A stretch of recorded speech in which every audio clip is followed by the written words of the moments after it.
Whoa, my back's sweating. You've never seen Alice in Wonderland? I might cry again. My cat just looked like a massive blob. We're going to talk about that? What? How do we normally start it?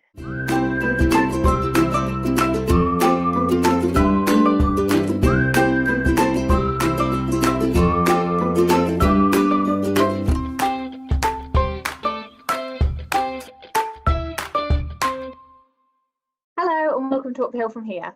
This is Cathryn. And this is Amy. And welcome to episode 4. Hello. So this is Donna. She's my bamboo plant. I bought a house plant. I am now a proud plant mama. And I have no regrets. Mama. No regrets. No regrets. Some regrets. Regrets. Regrets. Regrets. Yeah, like your 20s is like you basically your trial period for your rest of your life. And I think you have some of your biggest learning curves in your 20s. Like, even though we're only 22, like, you develop the most in your 20s, I think. And we've made plenty of mistakes already. A bit emotional writing my letter, to be fair. I did. It's like free therapy. It is. It's just basically an open therapy session. This week is very different, and I think that's why we started this podcast, is because we aren't just graduates. We don't just talk about our education, and there's things that have happened outside of education that we want to talk about as well. Yeah, I think like my letter is what I wanted it to be, but I think there's still always that thing of like who's on the other side of who's watching kind of thing. Who is out there? Who's out there? Who's watching? Is it you? Do I get to read yours first? Yeah. I'll start crying at yours. Oh God. Okay. Well, let's see. Dear Cathryn, so regrets. We have many. Most of them are about the things you didn't do. There are so many things you wish you had said to people in my life who hurt you. Some people have hurt you and you have decided just to take it for fear of hurting them. We need to stop doing that. People have told you that you're boring and you didn't retaliate. People have told you that you're this and that and you didn't use your voice to tell them otherwise. People have brought you down when you have been at your highest point. Use your voice next time. Fight the emotion and tears. You have learned from these experiences and you do speak up more now, but not all the time, so keep going.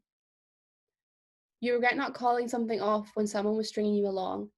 You could have had so much more time if you'd stood up for yourself and left them behind. You were not weak though, you were learning. You have learned and you have made the most of the time that you did have. When did you decide to ignore that message?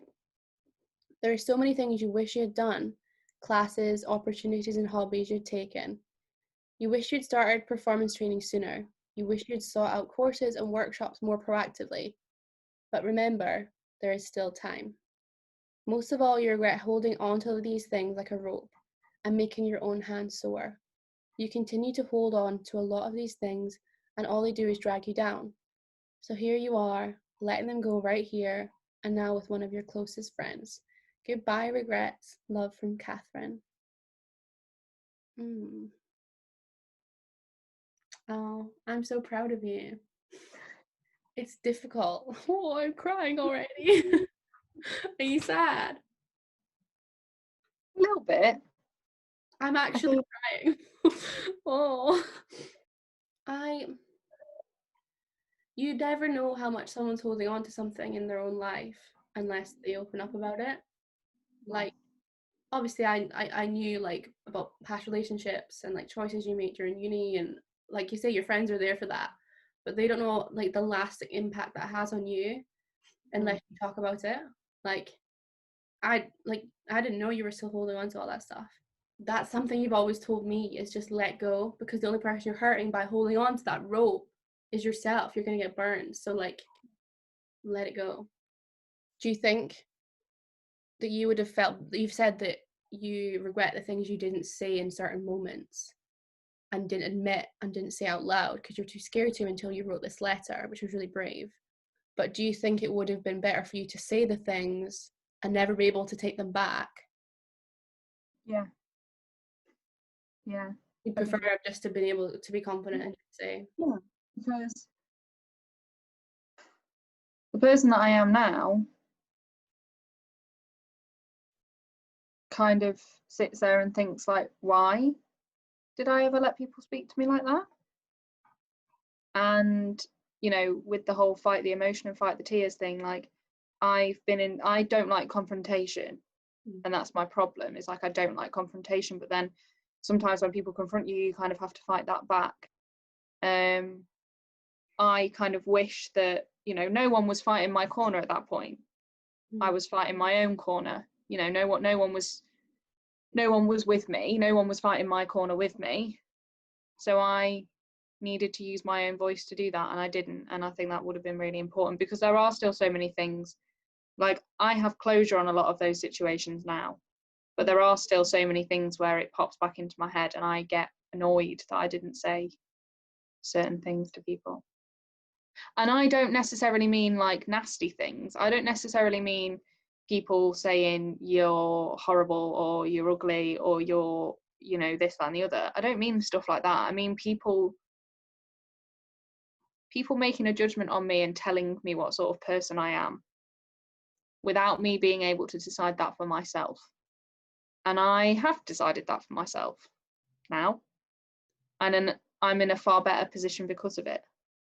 because Yeah. people know that you don't fit in a box. You're just a contradiction. Like, you're just a mix of everything. Like, you're not a certain way. And like, yeah, people that don't know you are the people that make those judgments. I stopped wearing Doc Martens for a person because they didn't like them. And Doc Martens are now like a part of my personality. They are. They're your uniform. And I stopped dressing like that for a good portion of my life to make somebody else happy. And like I say, I regret that and not letting that go and kind of being like, well, sod you. Like, I want to wear it, so I'm going to wear it. And then that kind of leads me into that idea of like not letting go.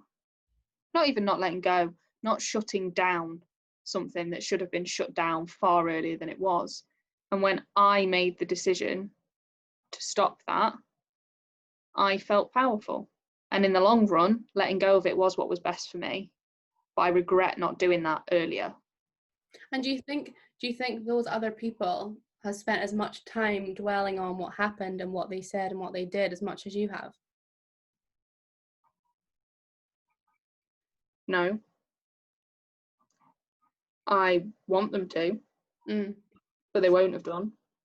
Yeah. I think it comes down to that slight internal justice, like personal justice, of like, but I want you to feel bad for what you did. I'm the same. This is where we're kind of similar. Like, we've come at it from a different angle, but I think because we are very much in touch with our emotions, and we do struggle with like guilt and regret a lot. Like, it's it's really obviously impacted us. But I think, like, yeah, you want other people to feel the pain and the regret and the sadness that you felt, because then you don't feel as, I don't know, silly for feeling that way.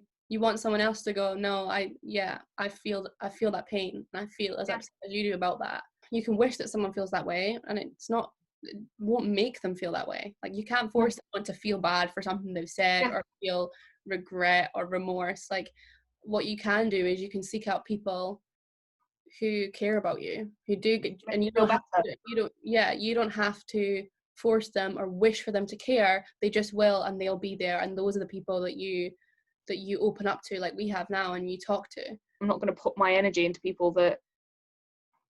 a situation and into people that don't matter.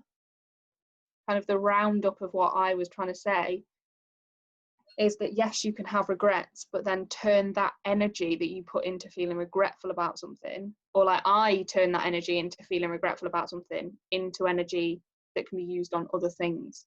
So you mentioned about things that you didn't say in certain moments. And I think that's where we're kind of different. Whereas if I'm feeling something, I have to just say it, and it doesn't always come out right.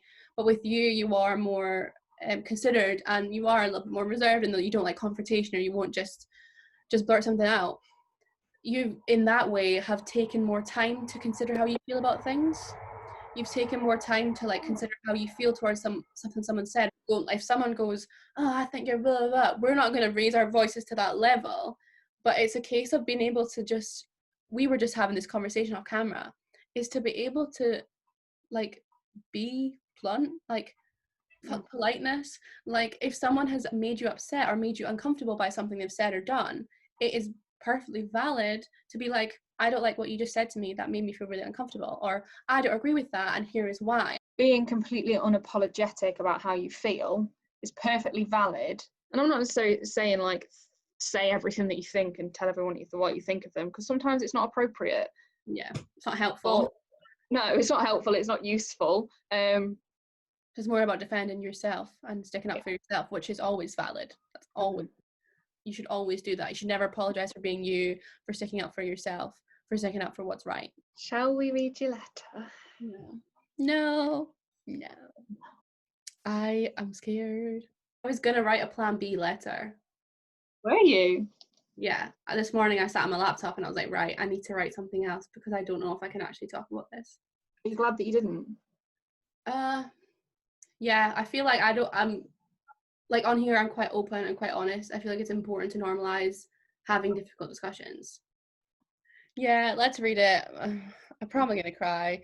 So like what's interesting with you, like I said, is you've kind of picked regret something that you didn't do, and that's something you've kind of learned from and you can like implement next time. Whereas with mine, it's something that I very much did do and did do wrong, and not necessarily something I've completely come to terms with yet.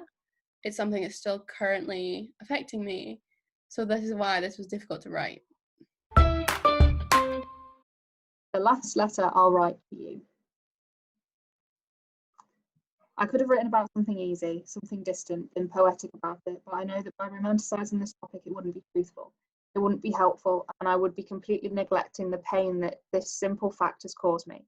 You are my biggest regret. I regret the way things ended. I regret how you treated me and the way I treated you. I regret missing out on what we could have been. Every single day I regret what happened between us and how awful that night was, but mostly I regret how much I let it consume me. I wasted so much time feeling guilty, feeling sad, feeling hatred towards myself for something that wasn't my fault. Everyone makes poor choices sometimes. I believe in the power of empathy and forgiveness.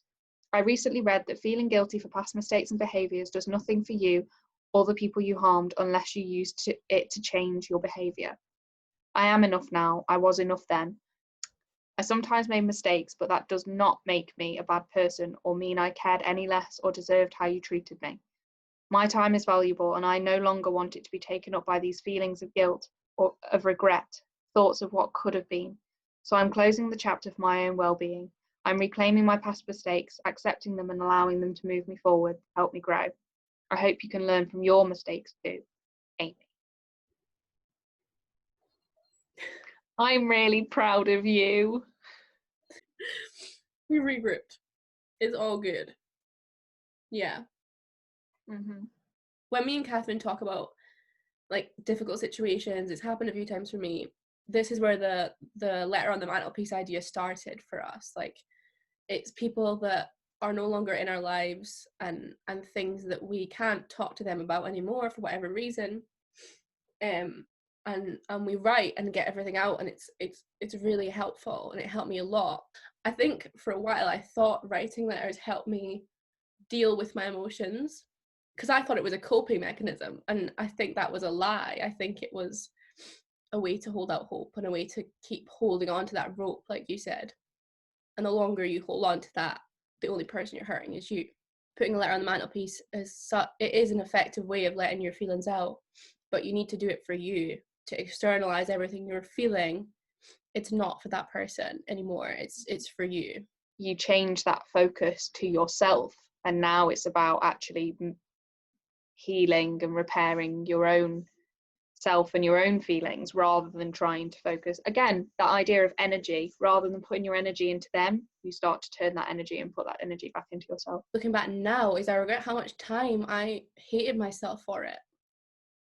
and how much time I wasted because I was in like amazing situations and doing great in other areas of my life, and I'd still just break down and cry because I was like, you just waste so much time being like, oh, what if I'd done this, or I could have done this differently, or I shouldn't have said that, or and you can wonder that your whole life, and it's not going to help.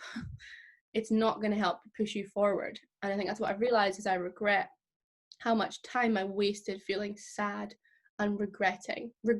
Wasting time, I regret wasting time regretting. Like, it sounds silly. Oh, I regret this and I regret that, and oh, I shouldn't have done that and I shouldn't have said that, and I shouldn't have called or I shouldn't have sent that. And that's kind of the opposite of what you said. Oh, I should have said that there. For me, because I'm so impulsive and I'm very much like heart on my sleeve, I'll just say whatever and I won't think about the consequences. Looking back, I'm like, oh, I shouldn't have done that. I shouldn't have said that. And like, I shouldn't have. Yeah. No, Amy, you shouldn't have done that. That was a very poor choice. You acted badly. That's just a fact. Like, that's not going away. Like, and that's fine. Like, I know what I shouldn't have done, or how the situation maybe could have played out if I'd made better choices. But that's not what happened. What happened. And me dwelling on it every single day of my life and feeling crap, it just makes that day last forever, and like, it needs to stop. Like, You should be proud of the fact that you can say I shouldn't have done that, because there's a lot of people who would turn this round, or there's a lot of people who have situations where they can't cope with the fact that they did something wrong, and it's a perfectly natural human reaction to then turn it round on the other person that was involved, and it's all their fault and it's all them and it was all what they did and what they said to me, when really it's like, no, I can take responsibility for my actions and how I reacted, and I'm sorry about that. you have to take ownership of that situation and decide whether you're going to let it define you and, oh god, I made this awful embarrassing mistake, or whether you're going to learn from it. And I think that's actually really relevant now when people are really looking back at, creators are looking back at past content, now being more conscious and more aware of certain issues. They're now like, oh, I really shouldn't have done that or dressed that way or made that comment, made that joke, said that word. This is out of context. And they're looking back and they're not just going, oh yeah, that was really crap, I feel really awful about it, I shouldn't have said it. It's being like, taking the ownership and be like, I'm sorry, that was wrong, and this is what I've learned, and this is what I'm going to do moving forward. What they say, learn from your mistakes, learn from your regrets and what you did or didn't do. To quote Rafiki, yeah, the past can hurt, but you either run from it or learn from it. I think we've reached another natural ending. Yeah, I need to nap. I'm emotionally drained after that one. Please go and follow us over on social media if you don't already. We are at Uphill From Here Podcast on Instagram and Facebook. We also have our website, which is linked below, and email us if you want to send us a letter about your regrets. Send it to uphillfromherepodcast@gmail.com. We'd love to kind of hear from you and for you to kind of be a part of this conversation. They can be completely anonymous. We don't have to know who you are. If you feel like you need to get something out and you don't know who to send it to, feel free to send it to us. Well, thank you very much for watching. Thank you for watching. She's been Cathryn. I've And been I'll try not to cry next week. Bye.